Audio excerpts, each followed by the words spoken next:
Welcome to Unlimited Science by Sir Yord. Here is the Gospel Reflection for February 12, 2024. I used to take comfort when Jesus rebuked the Pharisees. But today's Gospel is another stinging reminder that I am no different from them.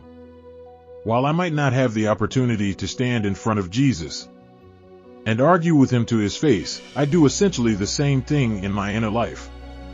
How often do I argue against doing or believing something the Lord has promised me is good? How often do I resist giving up something I know is not bringing me closer to God?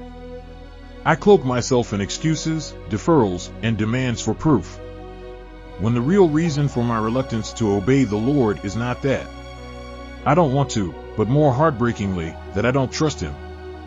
It is no wonder why Jesus sighs from the depth of his spirit.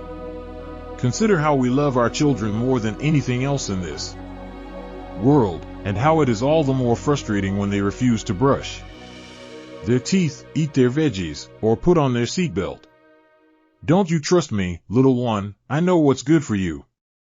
How infinitely more frustrating and disappointing it must be for Jesus when those who claim to seek truth during his earthly ministry and today fail to trust in the truth, when those for whom God became ultimately vulnerable refuse to be vulnerable with him.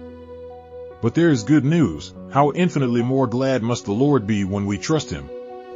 How much more rejoicing must there be in heaven when we try again to take steps towards Jesus, trusting that any pain or discomfort is from the heat of the refiner's fire, the cut of the surgeon's scalpel.